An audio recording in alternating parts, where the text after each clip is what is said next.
being here, being Memphis, the meetings, the conversations, all of these things, what does it bring you back to? Well, it brings me back, Roland, to a point in my life where I learned the value of men who worked hard, yet the system denied them an opportunity just to be men.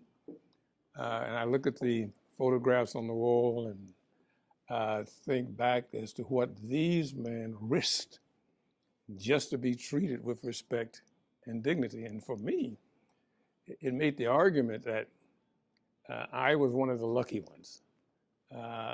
Really sort of standing on their shoulders, having an opportunity to not only help them be better men, but helping workers in general understand what it meant to struggle for just the opportunity to raise a family, to be a breadwinner, and to be treated with respect and dignity for the work that you did.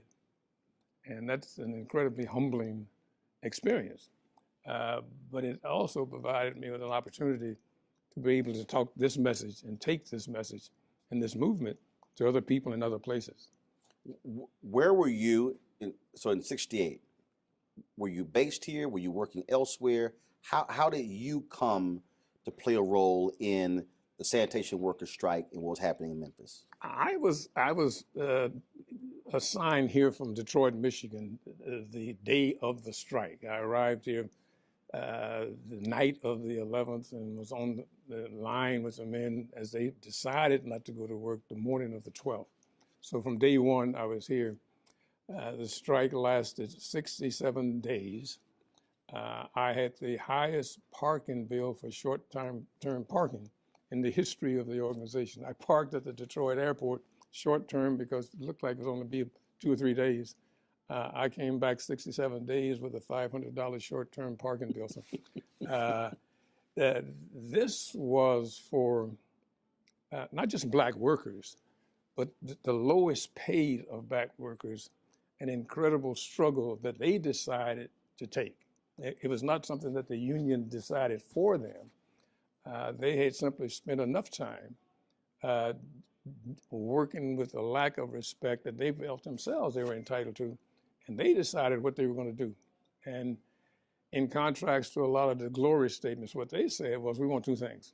We want to build a union, and we want the workers to afford that union so it could do what we wanted it to do. And that was the story that underlined this whole struggle. And for myself and other staff people, we learned a valuable lesson from them. I cherish the time I had to work with these men and respect them as men, which was a part of their struggle.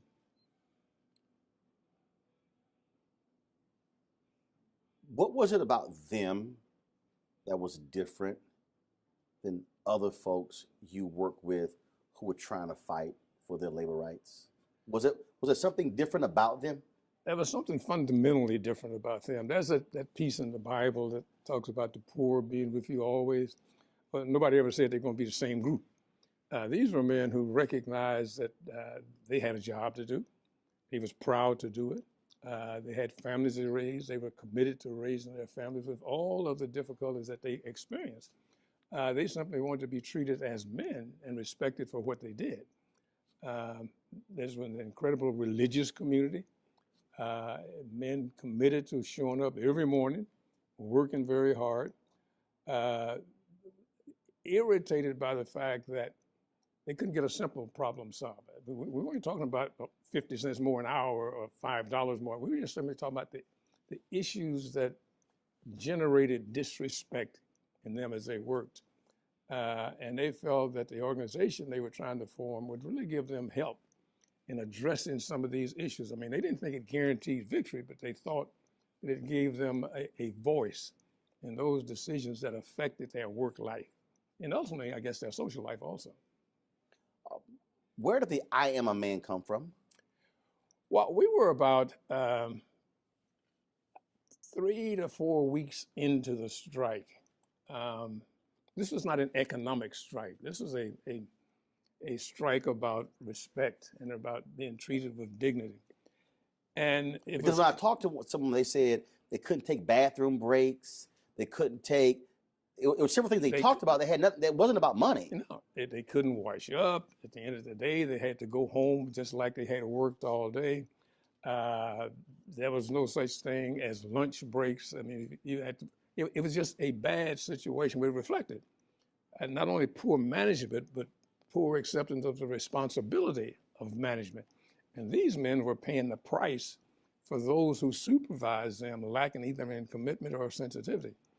And we tried to think through what is it that would reflect not only their commitment to this, but what is it that motivated them. There was a white pastor of the church, Cleveland Temple, a young fellow by the name of Malcolm Blackburn. After one of the real difficult days, he and I were tasked with trying to come up with some slogan that would symbolize this. So many of the pastors, so many of the community leaders had talked about the difficulties that these men work with once they themselves learn.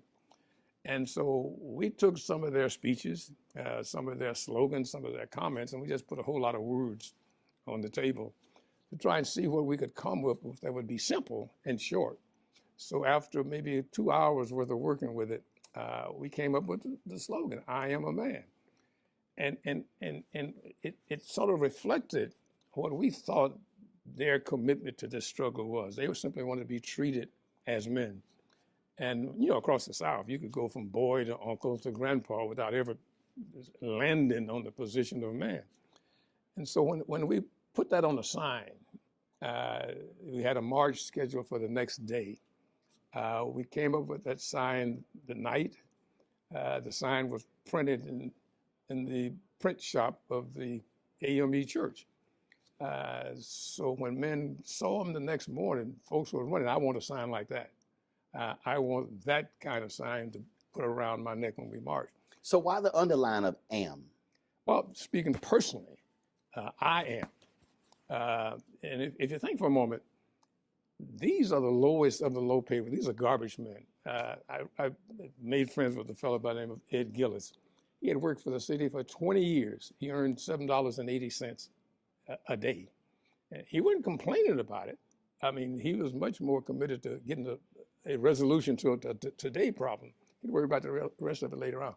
But it gave him a sense of pride. And for the work that they did, they simply want to be respected for it. And I had an interview with a reporter, and I said, when's the last time you told your garbage man thank you? You know, when is the last time you told him you appreciate what he does? And folks said, well, I never thought about it. And that was almost symptomatic of the conditions that these men had.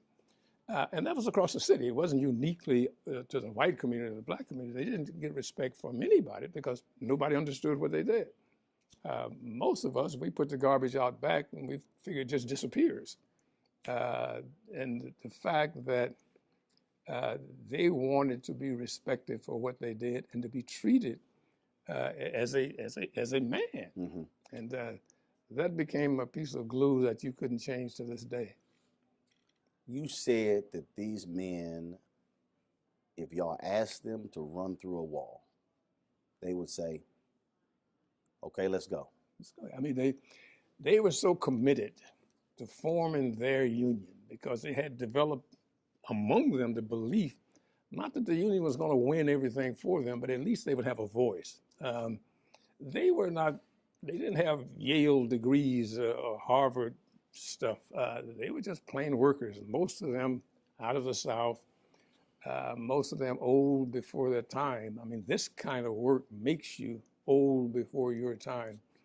And they didn't have any misunderstanding about what was possible. They simply wanted an opportunity to be treated with decency and dignity. And when we developed the slogan, I hate to say it, we probably could have ended the strike the next day if because they felt just that proud of their commitment to this. We had to have a conversation with them because they had grown attached to this sign. We said, look, if we're going to proceed on this, what we want you to do is go home and talk to your wife. tell her what you're doing, and then tell her what you think you're doing. And if she agrees with you, we'll see you tomorrow. Because this is not going to end like that. And so everybody who came back said they had had that discussion. Now, I'm not convinced that everyone did, but at least they felt comfortable that they had their support mechanism at home in order. They were prepared to go the long term on this. And for us, what we brought to this was just a semblance of support to help them not only think through the issues, how to plan for what we thought was going to be some pretty tough days.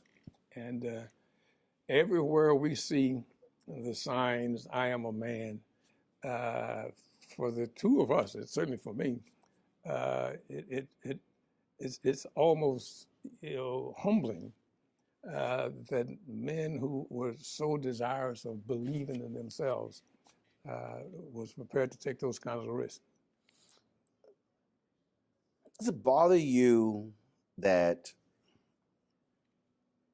every year when we approach April 4th, we forget what brought Dr. King to Memphis, and there's so much focus on him, rightfully so, but why he was here, and those individuals and their story and what they went through and what they experienced?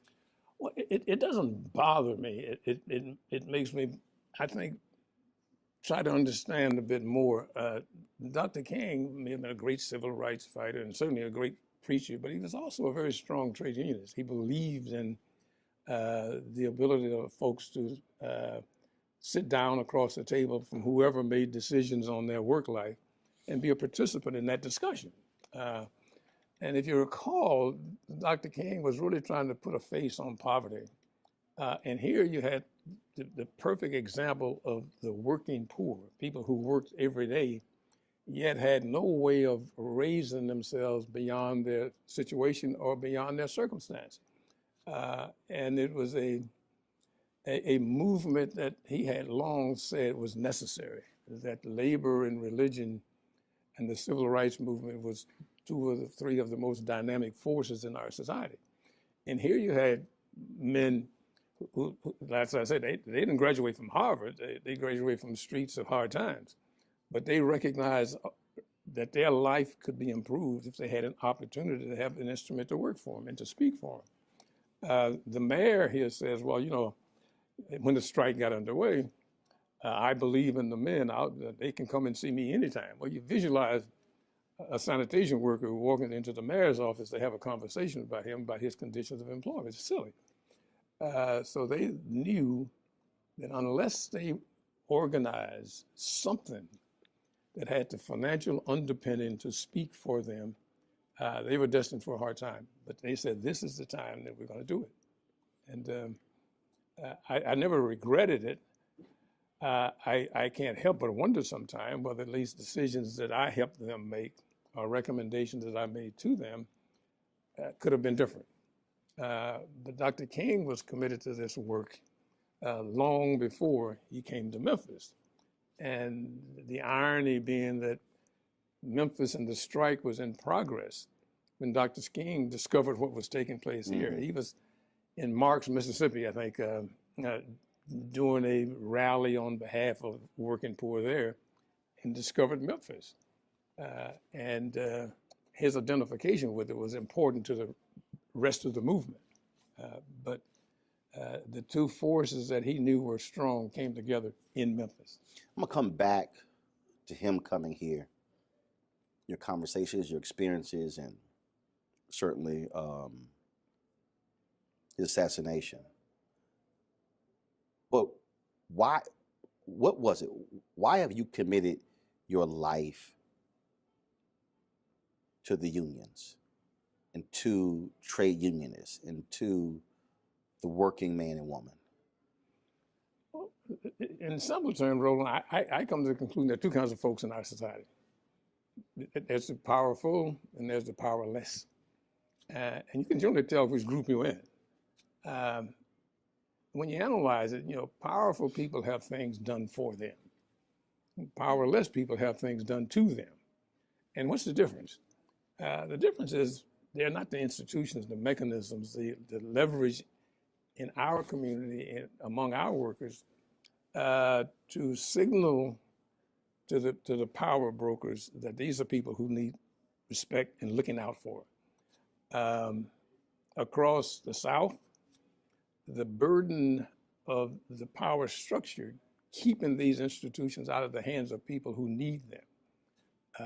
And you can see it wherever you go. I mean, you can spot a low-wage neighborhood when you drive through it. Mm-hmm.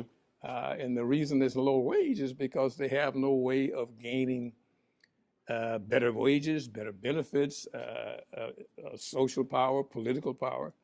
And those are the things I think a trade union brings to workers in any setting that they work in. If you look at our nation as a whole or the world as a whole, those people who have access to political power, to social leverage, to better conditions, have trade unions. Roosevelt in 33, 34, whenever, he recognized the imbalance of power also and created the National Labor Relations Act, and people got the right to organize. But even in his wisdom, he left a lot of people out. And the fact that he left a lot of people out, we're paying for some of that today. Workers who have high skills, who have access to training and preparation, life may be difficult for them, but it's not impossible. For workers like sanitation workers who have no opportunity to organize, no opportunity to be represented, no opportunities or the skills to appear before a commission or a board and tell their story, they have nothing. And my commitment to trade unionism is because it doesn't do things for them, but it creates space where they can help themselves do things. And I think for me, the satisfaction comes from helping workers like this use their latent power to change their conditions, or to help workers across South Africa recognize that you can alter history by coming together and applying basic principles that even powerful people use.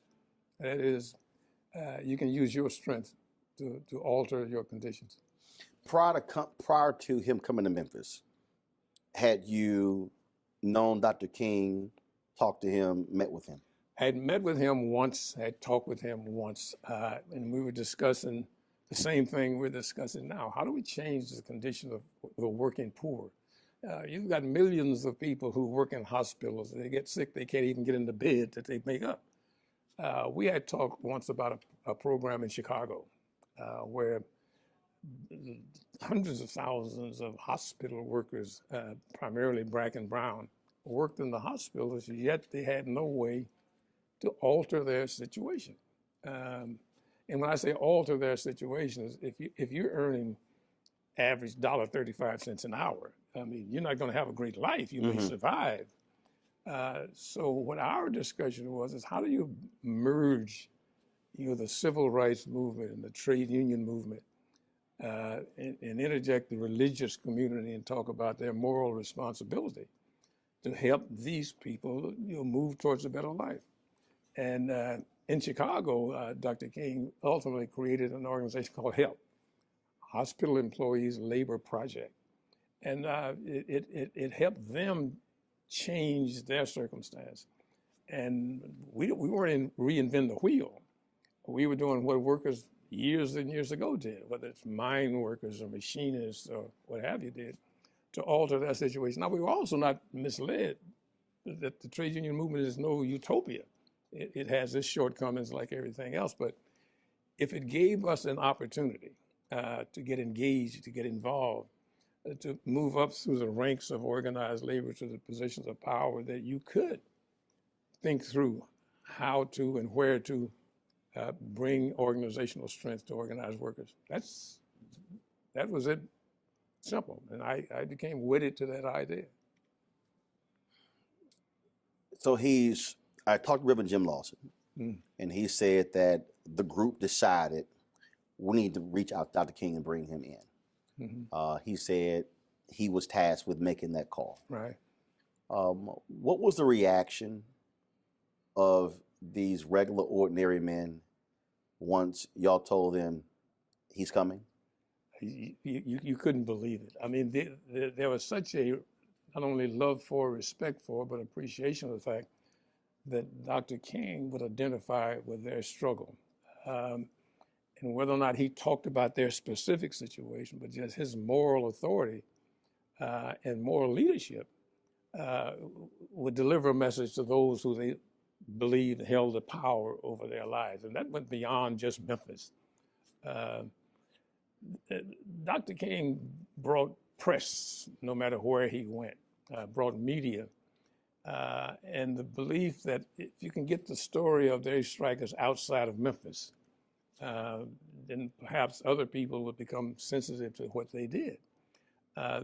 These were men who came up from the Delta, from West Memphis, or from Arkansas, who had worked a lifetime without any respect whatsoever. Like I said, this is not an economic strike. They simply wanted to find a way to resolve problems they had every day. We had a situation, where if the weather went bad, black workers in these areas were sent home. Everybody else stayed at work. If the sun came out and it stopped raining, they got paid. These guys lost a day's pay. You lose a day's pay and you make $7.80. That's a major setback. Mm-hmm. And so the question is fairness. The question of the city being sensitive to the work that they did. And it wasn't just for them as black workers, this was them for all workers. And if Dr. King could help them get that message out, if he could talk to a broader audience, they saw that as a plus. What was it like? First of all, you clearly heard about him, heard about how he could sit in a room and listen to that side and listen to that side and listen to that side and then listen to that side, and then sum everybody's arguments up and then say, we're going here. What was it like to witness him in those meetings discussing tactics and what we should do next? Well, the thing that Dr. King had was this incredible respect from everyone. There may be disagreements, but it was a respect of his beliefs in the right thing to do. And so even among those of us here who were trying to think on a day-to-day basis strategies, there were disagreements. But in the end, you'd say, well, Doc, what do you think? And whether it's coming from the SCLC staff or coming from the local leadership through the organization Community on the March for Equality, or coming from the union, these are three different entities with three different levels of interest. Mm-hmm. But there was a respect for his views that guided everybody into a course of action. I mean, there was some of us there were some folks who didn't believe in the march, or marches, but they all acquiesced to Dr. King's view that we not only got to march, it's got to be nonviolent, but it's got to be focused on the power center and power structure that had the ability to change this. We had a mayor who had just got elected with no obligation to the African American community for anything, totally insensitive to the needs of the community, and absolutely outraged at the fact that a black workforce would raise the question with him of changing the process to accommodate to them and give them representation. That was different. That was different. You had the march that he led. It ends in violence. I've read numerous books that said that he was shocked, he was despondent, he was depressed. That literally, when they took him to the hotel, that they put him under the covers in his clothes because he just could not believe what happened.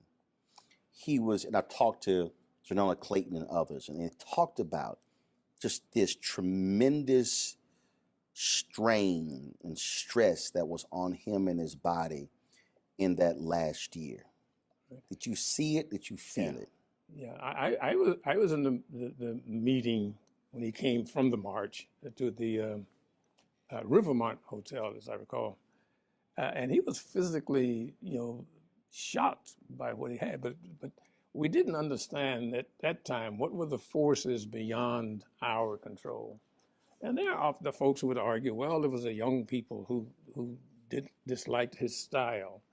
That may be partially true, but what we had were provocateurs whose mission it was to not only diminish his image in the eyes of the nation, but to disrupt this march in a way where the strike itself would be damaged, the demonstration of his lack of control and influence, and challenging the level of influence that the local community had in terms of moving towards a solution. And that's what happened, because all the press the next day, national media, oh my God, he's lost it. He can't control. He's no longer relevant or important. Right. And you had members of Congress speaking in Congress at his absence of influence any longer in demonstration to affect public policy. And he was troubled by that. He was troubled by that. It was just a short while after that, maybe 6-8 months after the strike ended, Senator Frank Church held a set of initially unrelated hearings. When we learned about some of the influences that were put to play in the strike right here in Memphis. And it's interesting reading. And the men were more determined than ever to continue their struggle.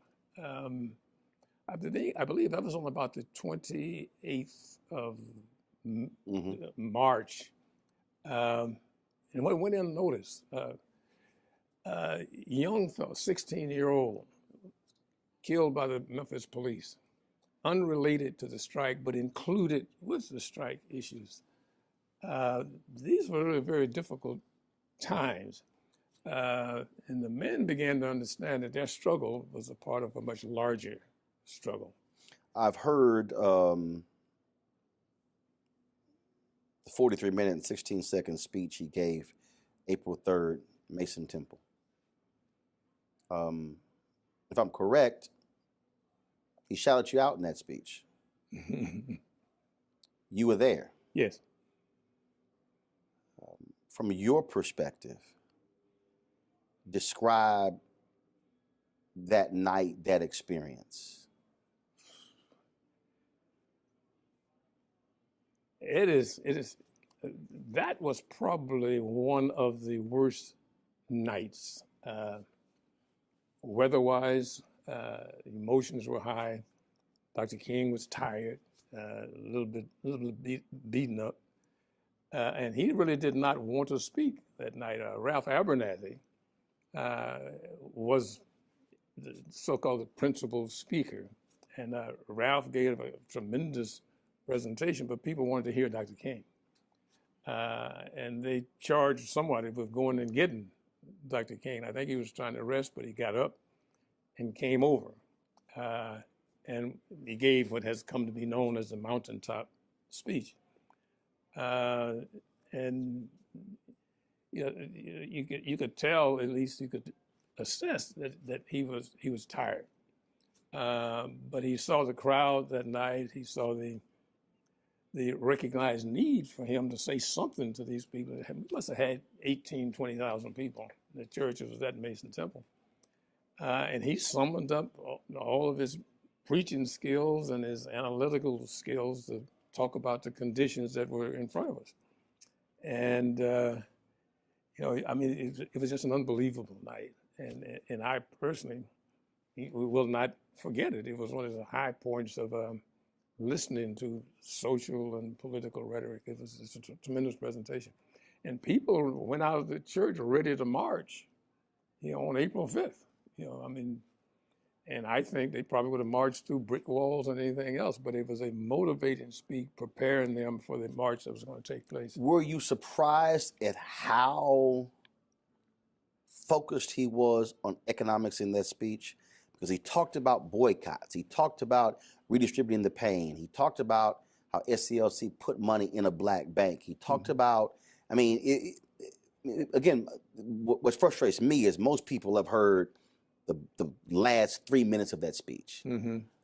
But to hear the totality of this 43-minute speech, where he has a laser-like focus on economics as the future pathway for African Americans. No question. But what he had concluded that there's a power system that perpetuates itself and keeps people in these conditions. And he talked about, as you said, all of the ways in which you force that system to become engaged in relieving the problems and pressures on the working poor. And as you say, he's talked about the boycotts and the movement of money and the deposits of money and all of the ways in which you can put pressure on the system to force it to become engaged in relieving the problems. It was one of the, I think, more dramatic speeches I've ever heard.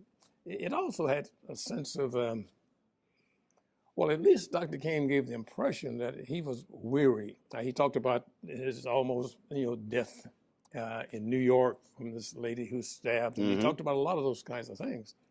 And then as he began to wrap the speech up, and I think he was talking to the people who had urged him to come over, and he was maybe reluctant at first when he talked about the man who was injured along Jericho Road, and the fact that other people stopped by and asked the question, should I stop? Should I keep going? And he said for him, the question was, what will happen to them if I do not stop? And it pulled all of these things together and reminded some of us of why this struggle was taking place. Because this was not a normal kind of strike that trade unions or community movements identified with. And we certainly thought clearly that we're here until the end. I mean, you cannot walk away from this. You can't sidestep it. And he made all of that clear in his speech. And I for one, think that Dr. King had finally I shouldn't say finally, but had identified some of the root problems and root causes of problems that perpetuated the poor, where you had a situation where incredible wealth and incredible poverty lived side by side, with no embarrassment from the rich. And he saw the working poor as the future work because it involved the economic struggle that he had begun to think seriously about. April 4th. What were you doing that day? What was the day like? Oh yeah, every day was a day of mobilization. We would meet with the men to the degree if there was any progress. We'd report on what that was. Or if there were any unusual things happening, fill them in on that. If there are any questions they had or decisions they need to make, to try and get that done. But everybody was mobilizing for the march. But you also had a court hearing that day, if I'm correct. Yeah, that was a series of injunctions. But SCLC took responsibility for dealing with the injunctions. Andrew Young and James Orange and some of the other fellows and their lawyers took responsibility for the court because the court had enjoined the march. It had not enjoined the mobilization and community action work that we were doing. So that day goes along. You go throughout the day, you get to the evening. Where are you? I'm at the headquarters building of what was called then the minimum salary building of the AME Church, which is a building next door to where our mobilizing headquarters were, which was Cleveland Temple. In the evening, I lose track of the time, but the word came over the radio that Dr. King had been shot on the balcony at the Lorraine Motel. And among all the unbelievable things that you just refused to accept, this was one of them. So you hear this on the radio. So a co-staffer and myself, we were like 5 minutes from the Lorraine Motel. We jump in the car and we come around here. And by the time we get here, police were already here, keeping people out as opposed to keeping people in. And this whole evening was just one that we had difficulty believing. Dr. King, as prominent a leader as he was, to be shot on the balcony made no sense to us at all. It was not like he was a stranger in town. He should have, and perhaps did have, as much security as you could have. But the evening ended with not only with the shooting, but with him being taken to the hospital. Our responsibility then was to make sure that nobody else was injured. I mean, the city obviously was just outraged, and our job was to make sure that the people, got home all right, didn't confront the police or anybody else with any activities that would cause there to be more harm. And then to reconvene a meeting of all the partners in this thing to talk about where do we go from here. You get word that he's died. Where are you, and how do you react? Well, personally, it was an incredible level of sadness. It was not like you had a leader who preached violence. You had probably one of the most committed men to nonviolence, yet to be killed through a violent act. We were a little, we had to think through what this all meant. How and what do we do with the men the next day? How do we handle the notification across the country as to what was taking place in Memphis, and at least whatever advice we were going to give to other folks, how they should react. And clearly, the country was beginning to go up in smoke. The anger that was across their major urban areas was just incredible. I interviewed Reverend Jim Lawson, and he said the next day he went to work. He said, we literally did not have time to stop. And he said it wasn't until either July or August that the grief hit him. He said, but literally, he was completely in work mode. Well, I think that's typical of everybody, and certainly Jim, who was such a major part of this. We had 1,300 men, 1,300 families. Who knows how many children that were a part of all this. We had a community by now that was totally mobilized in support of them. There needed to be direction given. There needed to be a conversation with the leaders. There needed to be addressing the young people, many of whom had become reluctant supporters of the strike, but they were supporters. We had to at least make sure that no one gave reason for added violence against any community members. And to try as best as we could to prepare for what ultimately became a major march on behalf of Dr. King himself. And we were getting deluged with calls from all over the country of people who really want to know, is it real, is it true, is it, et cetera.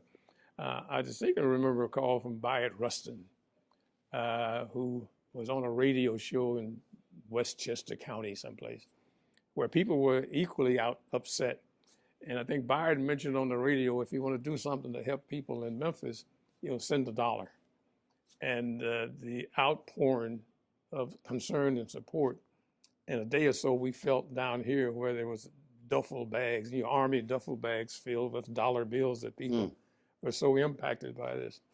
But as Jim said, we didn't have time to stop.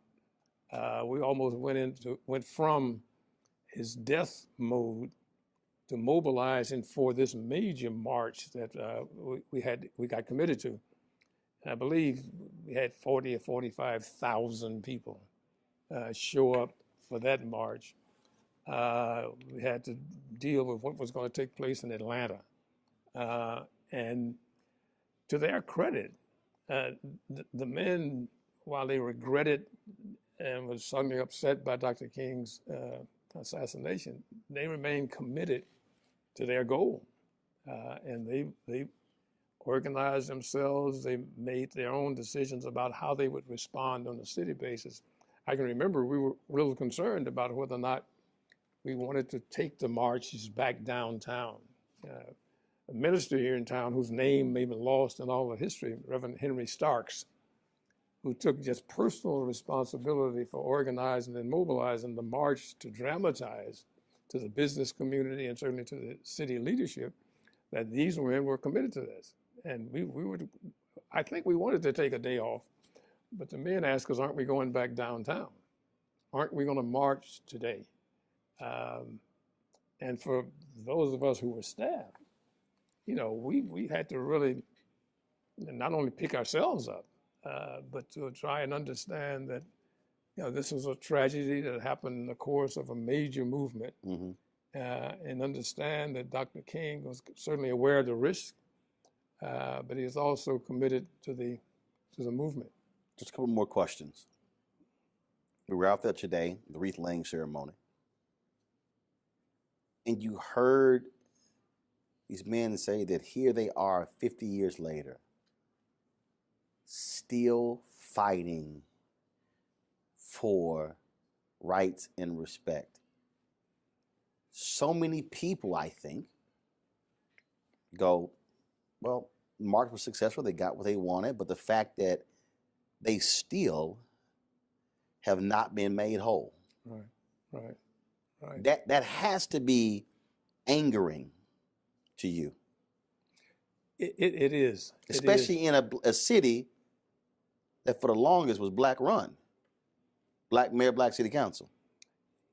You're absolutely right, Roland. The fact that there is not a pro-worker environment, there's not a belief that workers have a right to participate in those decisions that affect their work life, which would give them the right to sit across the table and negotiate safety procedures, promotional opportunities, grievance procedures, retirement, vacation, sick leave. While these workers have much of that, they don't have the clear-cut right to do that.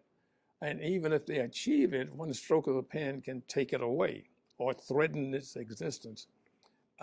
We've got a responsibility, we in this context, I mean the union, trade union leadership, to develop leaders and procedures that carry on across the years.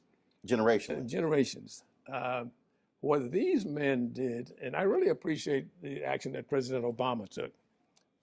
He put them as a group into the Labor Hall of Fame because while many of them would never realize the benefits from the struggle, it laid the foundation for those who come after them to benefit. The proudest, well, I shouldn't assess for them, but I've been told by one of them the proudest moment they had was to have been told by President Obama that what they did was a part of the foundation for his being the president of the United States. And whether it's Memphis or Toledo or wherever, where men are denied the right to struggle for a better life, what you've got is a boiling pot ready to boil over. I mean, anyone should be entitled to the opportunity to speak for themselves or have someone speak for them. Yeah. I look across the room and I see a picture of the mayor of the time, as a city at that time, a fellow by the name of Henry Loeb, who just had no idea what the city was moving towards. And I would say the strike and the conditions to resolve the strike were met twice before the assassination,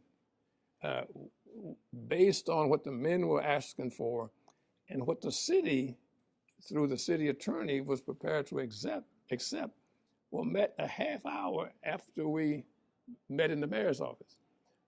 The mayor assigned his city attorney and his deputy city attorney to get with us and just sit down and put something on paper. We put it on paper, it met our needs, met their needs, they gave it to the mayor and he went berserk. I won't sit with these people and discuss their situation. I am the mayor of Memphis, Tennessee. I'm prepared to take the shirt off my back and give to them. They never understood that what they'd like to do is buy their own shirt. So we settled a strike twice. And the tragic loss, in spite of the fact that conditions were met, is what troubles you more than anything. And young people who are now a part of the process should know the history of what these men did to change the situation here in Memphis, not just in the workforce, but to educate them around their responsibility to continue, not just to struggle on behalf of themselves, but for their community. And Memphis ought to be a better place. Last question. Next to last question. We're in a period where labor participation is at its lowest. For African Americans, there's tremendous benefit to being in unions. Yet, for the last 30 or 40 years, Republicans or conservatives have been very successful at basically turning the word union into a vulgar name. Mm. How do you feel when even you hear younger folks when they hear union? Ooh, I want to hear that. Horrible idea. Unions are terrible. Unions are bad. They're obscene. Last thing I want is somebody controlling my money. Mm-hmm. I think one of the areas where organized labor has not done a good job is to talking about the role of organized labor in a democratic society. Many workers come into the workplace and the conditions that exist right now, benefits and et cetera, folks assume the employer gave them that out of their kindness, they decided that they needed 3 weeks vacation or what have you, without knowing how you got to that point. So we have an obligation to talk to people, not describing the employer on a constant basis as an adversary, but talking about them and our role in a contested environment where the union is fighting for the needs of not just those people who are members, but for society as a whole. And that the union's role in that is to be doing the ongoing work and thinking through the needs of workers and families, to thinking about the programs and policies that make for a better, more fair, and more equitable society. And if the argument is all about whether or not you're going to get a nickel more an hour, we're never going to win that argument. Now, in the context of what we should do with regards to building power with employers, historically, we've been in a situation where we're organizing one member at a time. And the opposition has been able to define us as counterproductive, as opposition, as obstinate. And we have not defined ourselves as well as we should. Mm-hmm. It was really not the employer who gave us retirement pay. It was not the employer who gave us sick leave. And we have to develop our own narrative for making people understand how this came about. I think in terms of organizing, we've got to approach organizational work differently, I think, than we have in the past. We have to organize to build power, not organize for one more member. We talked earlier about, Lech Walesa and the Polish workers. Mm-hmm. They were organizing around issues of political freedom and social justice. That's where I think our struggles are. I mean, the new workforce of the future are young people, they're immigrants, they're women, the African Americans. These are the people who want to be organized to share in the benefits. We're not interested in bankrupting the corporations or those who bring the jobs. We simply want a voice in how to make those jobs better. 30, 40, 50 years from now, a kid's going to walk through here. They're going to see these photos. They might be in Detroit or in D.C. They might be reading a book. They might be watching a documentary. And they're going to see the name or they're going to see the face, Bill Lucey. What do you want them to know about you? Well, I think if anything, the lucky break that a Bill Lucey got was to be able to develop some understanding, some skills, a little bit of commitment that was valuable in helping others sort of find a way to join a struggle for a better life. To say to people, if you work together, collectively, we can find ways and means of developing and focusing on the program that makes people's life just a little bit better.